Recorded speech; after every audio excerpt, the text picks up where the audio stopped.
जय श्री राम। दोस्तों रावण राक्षसों को ढूंढ ढूंढ कर मरवा रहा था। उसने अपने पुत्रों को मरवा दिया, भाई कुंभकर्ण को मरवा दिया, लेकिन स्वयं युद्ध के लिए नहीं आया। तब बानरों ने मन में विचार किया कैसे रावण को युद्ध में लाया जाए।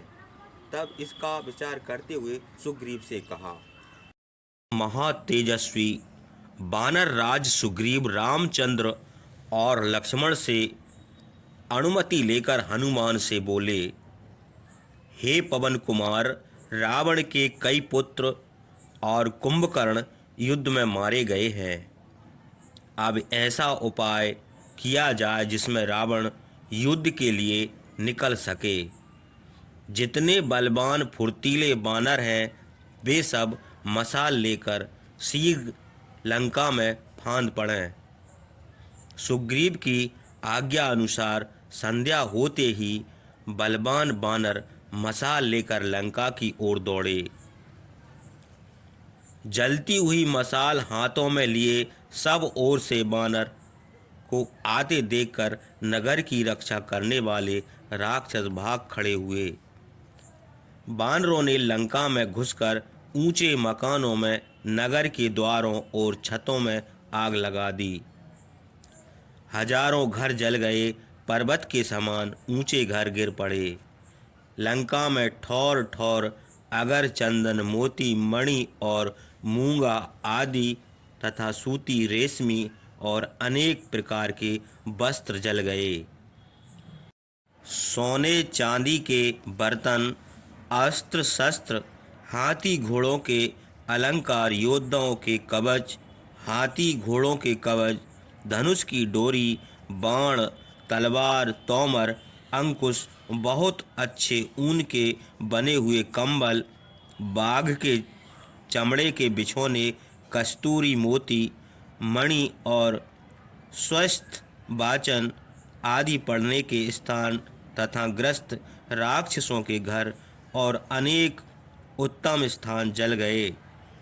चित्र विचित्र कवच, माला, आभूषण और वस्त्र पहने, मदरा के नशे में लाल लाल आंखें किए स्त्रियों के साथ विहार करते हुए, शत्रुओं के ऊपर अत्यंत कुपित, हाथों में गदा, सूल, तलवार लिए हुए, खाते पीते हुए, अपने घरों में बहुमूल्य शैया पर स्त्रियों के साथ सोते हुए, डर के मारे पुत्रों को लेकर इधर उधर भागते हुए हजारों लाखों राक्षस भस्म हो गए।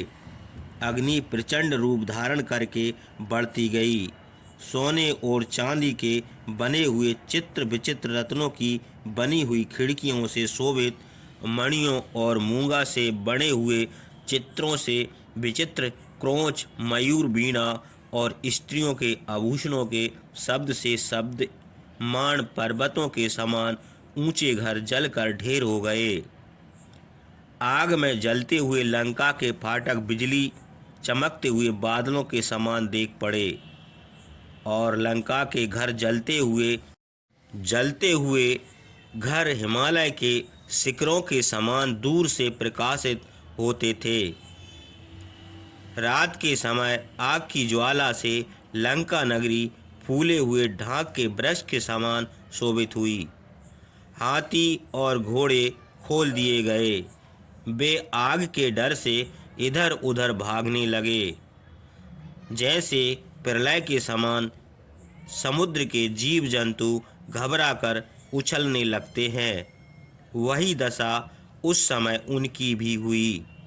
कहीं घोड़े को आता हुआ देखकर हाथी डर जाता था और कहीं डरे हुए हाथी को देखकर घोड़ा लौट पड़ता था।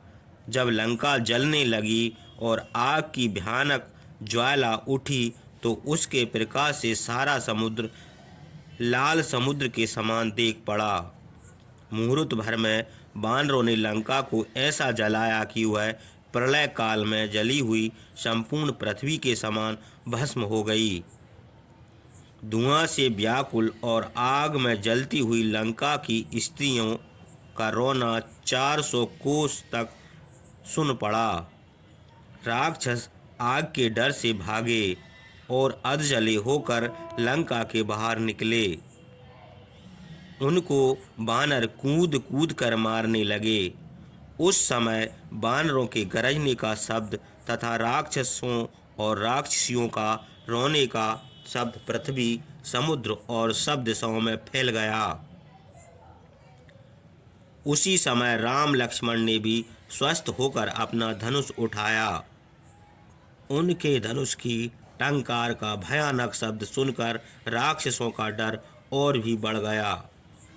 उस समय धनुष की डोरी बजाते हुए रामचंद्र प्रलय के समान धनुष धारण किए हुए कुपित महादेव के समान शोभित हुए। रामचंद्र के धनुष की शब्द वानरों के गरजने और राक्षसों के रोने के शब्द से मिलकर और भी भयानक हुआ। रामचंद्र के बाणों से लंका की चार दीवारी और फाटक केला शिखर के समान पृथ्वी पर गिरने लगे। घरों पर रामचंद्र के बाण गिरते देखकर राक्षस युद्ध करने के लिए तैयार हुए। राक्षसों के गरजने से वह रात प्रलय काल के रात के समान भयानक हो गई। इधर महात्मा सुग्रीव ने वानरों को आज्ञा दी कि तुम लोग अपने समीप के फाटक पर जाकर युद्ध करो। जो हमारी आज्ञा न मानेगा उसे प्राण दंड दिया जाएगा।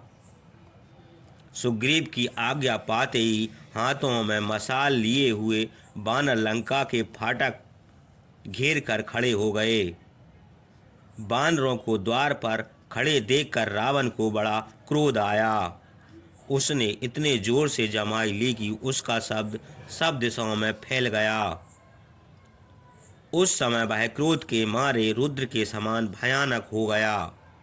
उसने कुंभकर्ण के पुत्र कुंभ निकुंभ को राक्षसों के साथ युद्ध करने के लिए भेजा।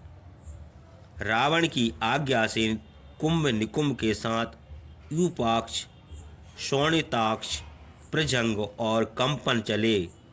रावण ने उन बलवान राक्षसों को आज्ञा दी कि तुम लोग यहाँ से गरजते हुए जाओ। रावण की आज्ञा अनुसार राक्षसों की सेना चमकते हुए अस्त्र शस्त्र लेकर सिंहनाद करती हुई चली। उस समय राक्षसों के आभूषणों की चमक, मशालों की रोशनी, चंद्रमा के प्रकाश के, नक्षत्रों के तेज और लंका के जलने से आकाश प्रकाशित हो गया। जलने का प्रकाश समुद्र के पानी पर पड़ता था और उसमें जो लहरें उठती थीं उनकी बहुत ही शोभा होती थी। बानरों ने देखा कि राक्षसों की सेना ध्वज, पताक, रथ, हाथी और घोड़ों से शोभित है। बड़े बलवान भयानक राक्षस हाथों में तलवार, परशु, शूल, गदा, प्रास, तोमर और धनुष लिए हैं। दोनों भुजाओं में सोनों के गहने पहने हैं। परशु घुमा रहे हैं। उनके सब अंगों में सूर्य के समान चमकते हुए आभूषण शोभित हैं। मदरा के नशे में उनकी आंखें लाल हो गई हैं। उनके अंगों में लगी हुई मदरा और मालाओं की सुगंध से वायु सुगंधित हो गई है। बड़े बलवान राक्षस उस सेना के साथ हैं और बादलों की तरह गरज रहे हैं।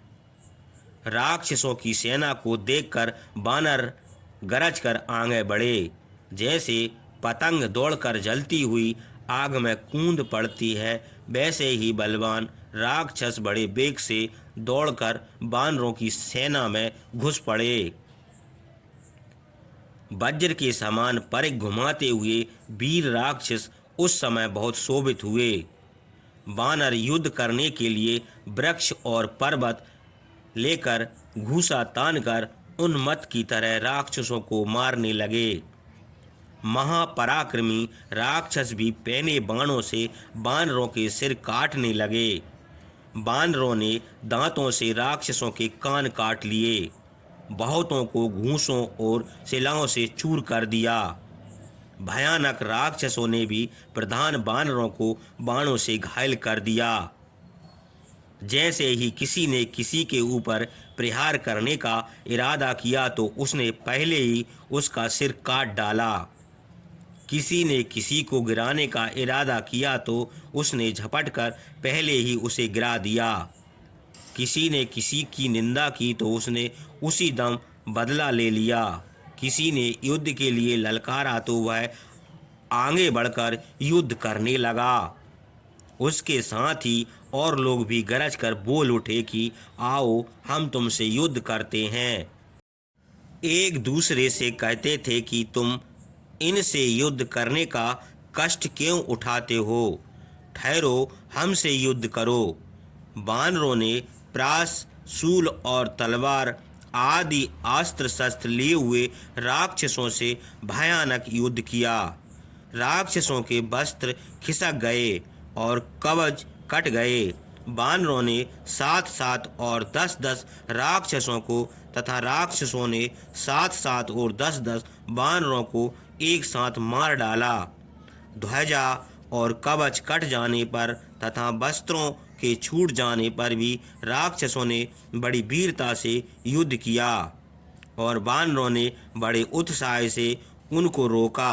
इस प्रकार महायुद्ध होने पर जब बहुत वीर मारे गए तब अंगद बड़े उत्साह के साथ कंपन के सामने आए।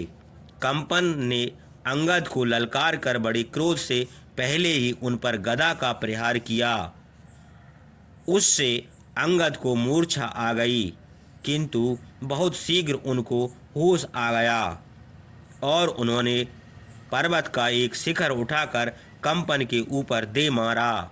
वह घायल होकर पृथ्वी पर गिरा और मर गया।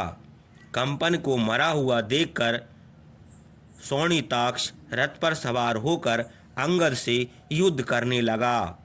उसने बड़ी फुर्ती से कालअग्नि के समान भयानक छुरे की धार के समान पैने वत्सदंत, सिरिमुख, कर्णी, शल्य और विषाक्त नामक पैणे बाण अंगद पर चलाए। यद्यपि अंगद के अंग प्रत्यंग सब घायल हो गए तो भी उन्होंने बड़ी फुर्ती से शोणिताक्ष का रथ और धनुष बाण तोड़ डाला। तब शोणिताक्ष को बड़ा क्रोध आया। वह ढाल तलवार लेकर बड़े वेग से झपटा। अंगद ने दौड़कर उसकी तलवार छीन ली और गरज कर उसी तलवार से शोणिताक्ष के बाएं कंधे पर ऐसा प्रहार किया कि बाएं कंधे से लेकर दाहिने कंधे के नीचे तक तिरछा घाव हो गया। उसके बाद महाबली अंगद वही तलवार हाथ में लेकर दूसरे राक्षसों को मारने दौड़े। तब महापराक्रमी प्रजंग और यूपाक्ष रथ पर सवार होकर हाथ में गदा लेकर अंगद के सामने आए। उसी समय शोणिताक्ष को भी होश आया और वह भी गदा लेकर अंगद की ओर झपटा। शोणिताक्ष और प्रजंग के बीच में अंगद विशाखा नक्षत्र के बीच में पूर्ण चंद्रमा के समान शोभित हुए। यह देखकर मैंद और द्वैद दोनों वीर उनकी सहायता के लिए दौड़ आए। महाबली तीनों राक्षस भी खड़ग, बाण और गदा लेकर बड़े क्रोध से दौड़े। शोणिताक्ष, प्रजंग और यूपाक्ष के साथ महावीर अंगद, मैंद और द्वैद का युद्ध होने लगा। तीनों बानर राक्षसों के ऊपर वृक्ष उखाड़ उखाड़ कर फेंकने लगे। महाबली प्रजंग ने उनके फेंके हुए सब वृक्ष तलवार से काट डाले। उसके बाद बानरों ने फिर राक्षसों के रथ पर वृक्ष और पर्वत फेंके। उनको महाबली यूपाक्ष ने बाणों से काट कर गिरा दिया। मैंद और द्वैद ने जो वृक्ष उखाड़ कर फेंके उनको वीर शोणिताक्ष ने गदा से तोड़ डाला। वेगवान प्रजंग शत्रुओं के मर्म स्थल विदीर्ण करने वाला एक बड़ा भारी खड़ग लेकर अंगद की ओर दौड़ा।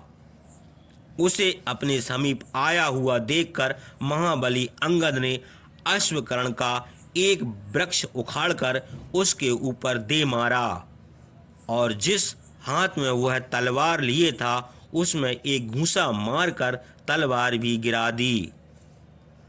उसने मूसल के समान अपना खड़ग पृथ्वी पर गिरा हुआ देखकर महाबली अंगद के माथे में वज्र के समान एक घूंसा मारा। घूंसा लगने से अंगद 2 घड़ी तक बेहोश रहे। जब उनको होश आया तब उन्होंने एक घूंसा मारकर प्रजंग का सिर धड़ से अलग कर दिया। अपने चाचा की मृत्यु देखकर यूपाक्ष रोने लगा और रथ पर बैठकर तलवार लेकर दौड़ा। उसे आते देखकर द्विद ने झपटकर उसकी छाती में प्रहार किया और उसे पकड़ भी लिया। महाबली शोणिताक्ष ने भी बलवान द्विद की छाती में प्रहार किया। उस प्रहार से द्विद कांपने लगे। तब उसने उनके मारने के लिए गदा उठाई, किंतु द्वैत ने उसकी गदा छीन ली। उसी समय मैंद भी द्वैत के पास आ गए। शोणिताक्ष और यूपाक्ष के साथ दोनों वीर बानरों का युद्ध होने लगा। महाबली द्वैत ने नखों से शोणिताक्ष का मुंह नोच डाला और बड़े जोर से पृथ्वी पर पटक कर कुचल दिया। बानरों में श्रेष्ठ मैंद ने भी यूपाक्ष को उठाकर पृथ्वी पर दे मारा। इस प्रकार शोणिताक्ष और यूपाक्ष मारे गए और राक्षसों की सेना भागकर कुंभ के पीछे जा छिपी। कुंभ ने भागते हुए राक्षसों को ढांढस बंधाया और उनको फिर युद्ध के लिए उत्साहित किया। धनुर्धरों में श्रेष्ठ कुंभ धनुष लेकर विषधर के सांपों के समान पैणे बाण चलाने लगा। उस समय उसका श्रेष्ठ धनुष इंद्रधनुष के समान शोभित हुआ। उसने धनुष पर एक तीक्ष्ण सुवर्ण पुंख बाण चढ़ाया और कान तक डोरी खींचकर द्वैत को मारा। बाण लगते ही महावीर द्वैत पीड़ित होकर पर्वत के शिखर के समान गिर पड़े। अपने भाई को युद्ध भूमि में गिरा हुआ देखकर मैंद एक बड़ी भारी शिला लेकर कुंभ की ओर झपटे। मैंद ने बड़े बेग से वह शिला चलाई, किंतु कुंभ ने 5 बाण मारकर उसे काट डाला। फिर उसने सांप के समान तीक्ष्ण बाण मैंद की छाती में मारा। मर्म स्थल में बाण लगने से वह मूर्छित होकर गिर पड़े। अपने मामा मैंद और द्वैत को मूर्छित देखकर अंगद बड़े बेग से दौड़े। अंगद को आते देखकर कुंभ उनके ऊपर बाणों की वर्षा करने लगा। उसने पहले 5 बाण मारे और फिर 2 बार 3-3 बाण चलाए। उसके बाद लगातार सुवर्ण भूषित पैणे बाण मारकर अंगद को पीड़ित कर दिया। इतने बाण लगने पर भी अंगद पीछे नहीं हटे और बड़ी फुर्ती से शिला और वृक्ष उसके ऊपर बरसाने लगे। किंतु कुंभकर्ण के पुत्र महापराक्रमी कुंभ ने अंगद के फेंके हुए वृक्ष और शिलाओं को बाणों से काट कर गिरा दिया। अंगद को अपनी ओर बढ़ते देखकर कुंभ ने उनकी भौं के बीच में 2 बाण मारे। अंगद के माथे से रुद्र की धारा बहने लगी। आंखें मूंद गईं। उन्होंने एक हाथ से आंखें मूंदकर दूसरे हाथ से साल का एक पेड़ उखाड़ लिया और इंद्रध्वज के समान मदराचल के समान उस पेड़ को बड़े बेग से राक्षसों के ऊपर चलाया। किंतु कुंभ ने 7 बाण मारकर उस वृक्ष को काट डाला। अंगद के माथे में घाव हुआ था, इससे वे मूर्छित होकर गिर पड़े। अंगद की यह दशा देखकर बानरों ने रामचंद्र के पास जाकर यह हाल कहा। तब रामचंद्र ने जामवन आदि वीर बानरों को अंगद की रक्षा के लिए कुंभ के साथ युद्ध करने की आज्ञा दी। रामचंद्र की आज्ञा पाकर जामवन, सुषेण और वेगदर्शी ये 3 महाबली बानर बड़े क्रोध से लाल लाल आंखें करके वृक्ष और शिलाएं लेकर धनुष ताने हुए कुंभ की ओर दौड़े। बलवान बानरों को अपनी ओर आते देखकर कुंभ ने बहुत से बाण मारकर उनको रोक दिया। वे उसी प्रकार आगे ना बढ़ सके जैसे समुद्र अपनी मर्यादा नहीं नाग सकता।